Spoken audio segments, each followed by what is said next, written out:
하나님의 크신 은혜와 사랑이 여러분과 함께 하심을 믿습니다.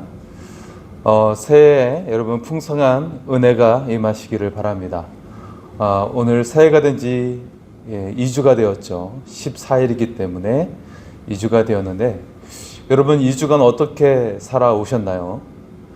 여러분의 꿈에 한 발자국 가까이 가셨습니까?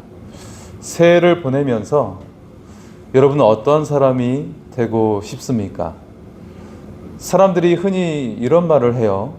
저 사람은 뭔가 특별한 사람이 될 상이야. 얼굴에 성공이 써 있어. 저 친구는 잘 될 관상이야. 한 결혼정보 회사에 따르면 첫 만남에서 상대를 판단하는 데 걸리는 시간이 있는데 여러분 얼마나 걸릴까요? 사람을 상대할 때 그를 판단하는 데 걸리는 시간 얼마나 걸릴까요? 그것을 발표했는데 불과 3초에 불과하다는 것입니다. 3초 동안 우리는 키와 표정과 옷차림, 말투를 보는 것이죠. 그리고 이미 마음속에서 결론을 내리고 있다는 거예요. 심지어 이런 농담도 있어요. 목사는 설교 이전에 이미 얼굴로 평가를 받는다. 사람은 본능적으로 보이는 것을 통해 그것을 결정을 한다는 이야기이죠. 그런데 오늘 성경은 정반대의 질문을 던지고 있어요. 누가 왕이 될 상인가? 그리고 하나님은 전혀 다른 기준을 우리에게 제시하고 있다는 것이죠. 사무엘상 16장의 말씀, 오늘 말씀 살펴보고 있는데요. 그런데 이 말씀이 시작되기 전에 앞에 15장 마지막 절을 보면 굉장히 무거운 여운으로 끝난 것을 볼 수가 있어요. 15장 마지막 절은 이렇게 끝났죠. 사무엘이 죽는 날까지 사울을 다시 가서 보지 아니하였으니 여호와께서는 사울을 이스라엘 왕으로 삼으신 것을 후회하셨더라 라는 말씀이죠. 이 구절은 참 비극적이죠. 사울은 기름 부음을 받은 첫 번째 왕이었어요. 누가 기름을 부어 주었습니까? 하나님의 명령으로 사무엘 선지자가 직접 기름을 부었죠. 사무엘은 자기 손으로 왕을 세운 사람이었어요. 그런데 이제는 다시는 보고 싶지 않는 관계가 되어버린 것이죠. 왜입니까? 사울의 문제가 무엇이죠? 사울의 문제는 외모가 아니었어요. 키가 작아진 것도 아니고 왕관이 사라진 것도 아니었죠. 문제는 그의 마음 중심에서 하나님이 밀려나고 있었던 거예요. 사울은 하나님의 명령보다 사람들의 시선에 더 의식하고 있었던 것이죠. 하나님보다 백성의 반응, 자신의 체면을 더 중요시 여기고 있었어요.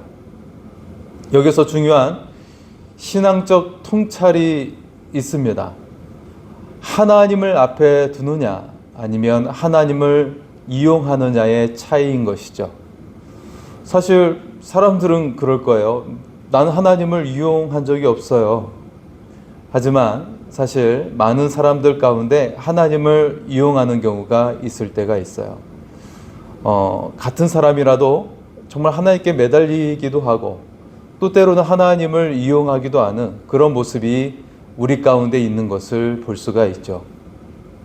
자, 오늘 사울 왕과 같은 비슷한 모습이 창세기에도 등장하고 있어요.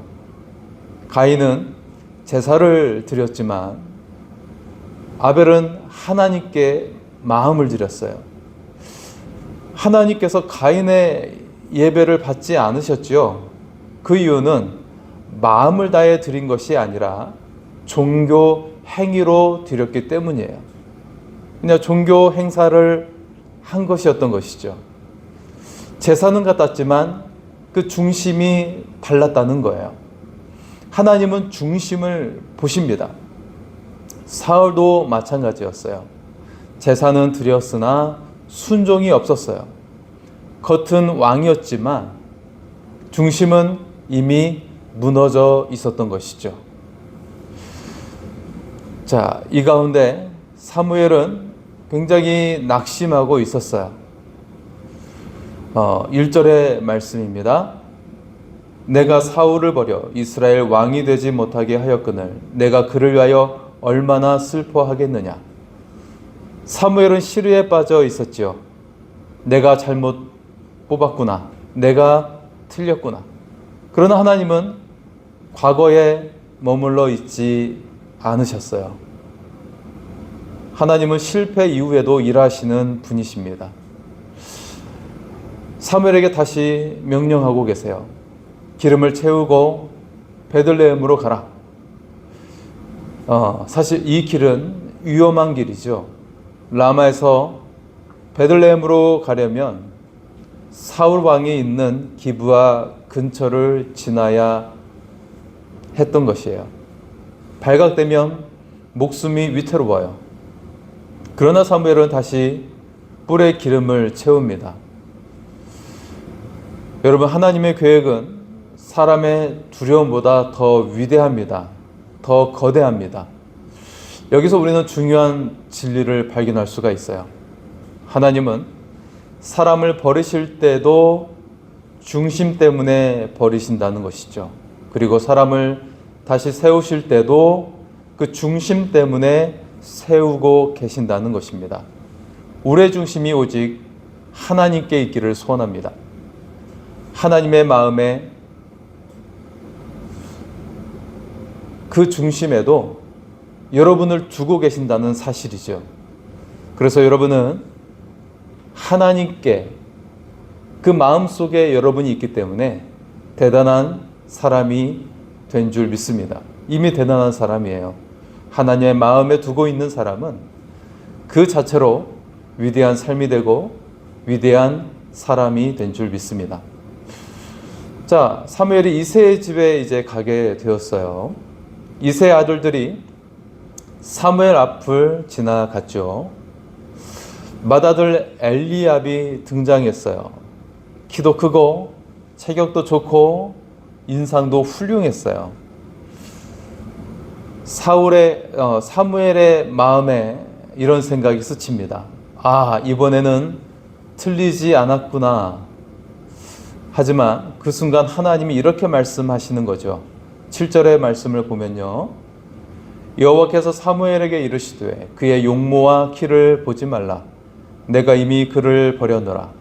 내가 보는 것은 사람과 같지 아니하니 사람은 외모를 보거니와 나 여호와는 중심을 보느니라 하시더라. 이 말씀은 성경 전체를 꿰뚫는 핵심 선언입니다. 하나님 우리의 겉모습이 아니라 마음의 중심을 원하고 계신다는 것이죠. 가인과 아벨의 제사도 마음의 중심의 문제였던 거예요. 또 야곱과 에서도 에서가 장자권을 버리는 것에 있어서 그의 마음의 중심에 하나님을 떠난 것이었죠. 그의 마음에는 하나님이 계시지 않았기 때문이었어요.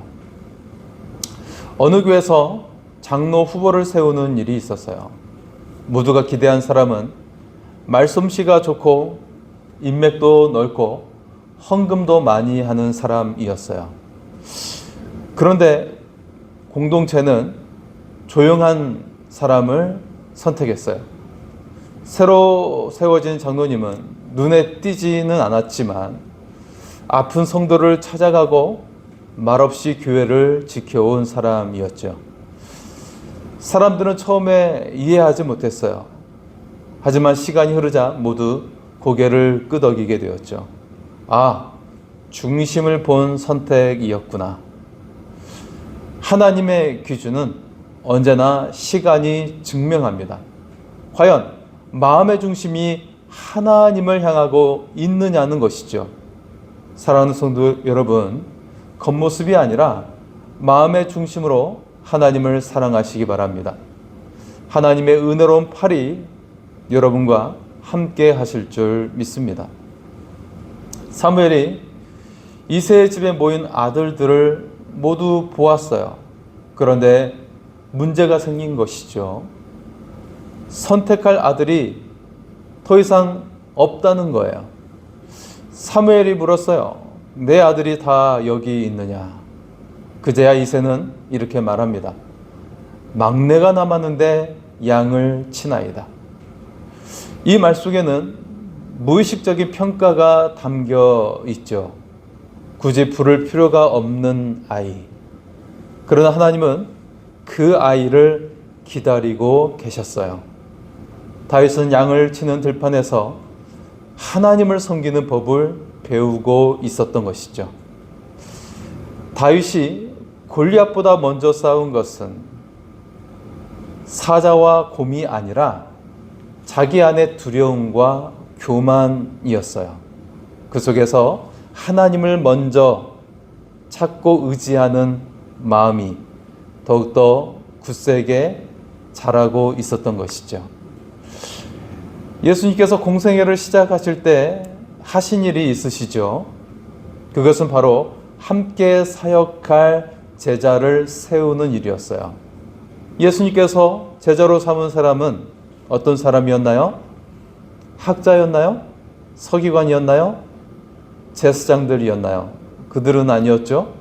예수님이 제자로 세운 사람은 어부, 세리, 평범하거나 비천한 사람을 부르셨어요. 왜일까요? 그들은 중심이 준비된 자들이었기 때문이었습니다.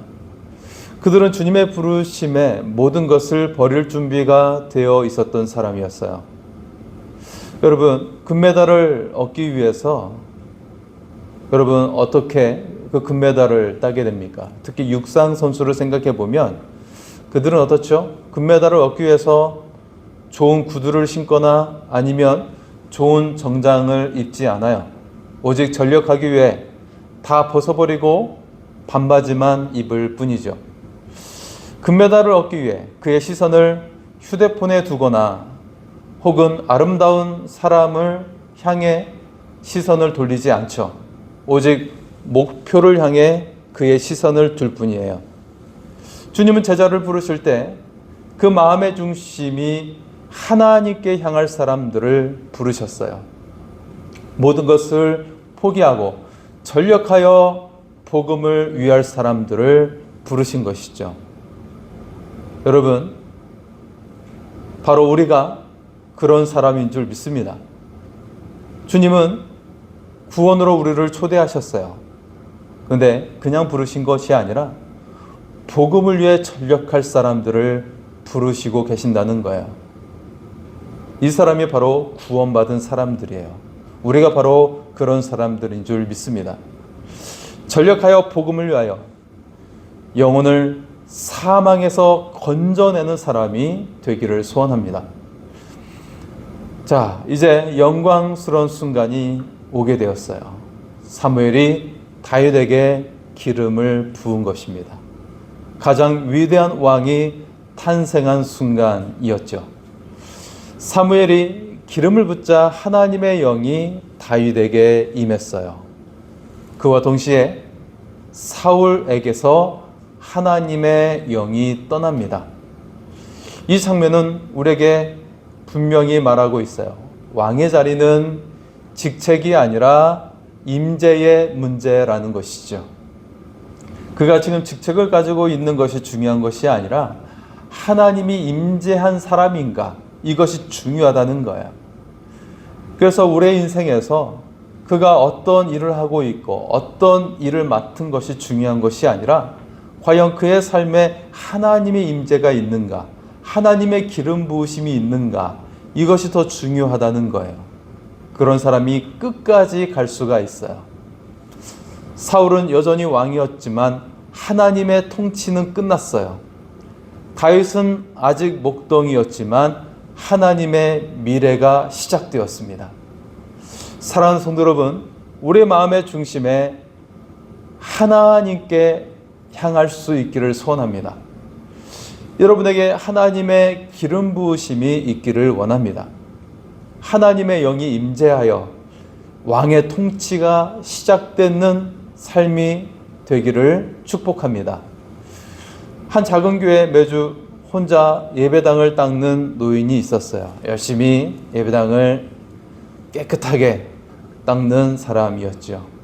그렇지만 아무도 그를 주목하지는 않았어요. 교회 풍파가 몰아친 적이 있었어요. 교회가 어려움 속에서도 무너지지 않았을 때 목사님은 이렇게 말을 했어요. 이 교회는 설교가 아니라 보이지 않는 중심 위에 세워졌습니다. 바로 주님을 위해 헌신하는 마음 중심 위에 세워진 것입니다. 사랑하는 성도 여러분, 하나님은 오늘 또 우리에게 묻고 계십니다. 너는 어떤 상이냐? 사람 앞에 보이는 상이냐? 아니면 하나님 앞에 서 있는 상이냐? 그 중심으로 서 있는 것이냐? 왕은 하루아침에 세워지지 않습니다. 중심으로 꾸준히 준비될 때 세워지는 것이죠. 나는 될 상이 아니야. 여러분, 그런 생각을 내려놓으셔야 합니다. 오늘 말씀은 우리에게 말씀하고 있어요. 하나님이 나를 보고 계신다. 내가 비록 비천한 일을 하고 있고 아무도 알아주지 않는 일을 한다 할지라도 하나님은 나를 보고 계신다. 여러분, 이 말씀이 여러분의 위로와 그리고 회복의 말씀이 되기를 소원합니다. 하나님은 중심으로 하나님을 향하는 사람을 결국에는 높여주시고 하나님의 미래 시간으로 하나님께서 동행하여 주십니다. 오늘도 하나님을 왕으로 모신 중심으로 살아가면서 하나님께 귀하게 쓰임받는 인생이 되시기를 축복합니다. 하나님께서 여러분을 위하시고 아름다운 일들을 계획하시고 여러분의 인생을 활짝 열어주실 줄 믿습니다. 이 은혜가 임하기를 소원합니다. 기도하시겠습니다. 살아계신 주 하나님, 비록 연약하고 부족한 인생이지만 우리의 중심으로 하나님을 섬기게 하여 주시옵소서. 주 하나님, 하나님께 쓰임받는 것은 직책이 아니라 하나님의 임재가 있을 때 쓰임받는 사실을 기억하게 하여 주시옵소서. 그래서 우리의 중심으로 하나님을 섬기고 하나님의 기름 부으심이 아버지시여 임함으로 말미암아 주님의 손길의 역사가 우리 인생 가운데 있게 하여 주시옵소서. 그래서 하나님의 크신 역사가 우리의 삶 가운데 이루어지는 것을 경험하게 하여 주시옵소서. 2026년도를 살아가면서 오직 우리의 마음 중심으로 하나님께 의지하며 살아가게 하여 주심으로 하나님께서 이루실 놀라운 일을 아버지 하나님 경험할 수 있도록 함께 하여 주시옵소서. 주님의 모든 가정을 축복하여 주시옵시고 그 자녀들의 삶이 하나님 안에 거하며 또한 형통한 삶이 되게 하여 주시옵소서. 우리에게 아름다운 역사를 이루시는 주님을 찬양하오며 모든 말씀 예수님의 이름으로 기도하옵나이다. 아멘.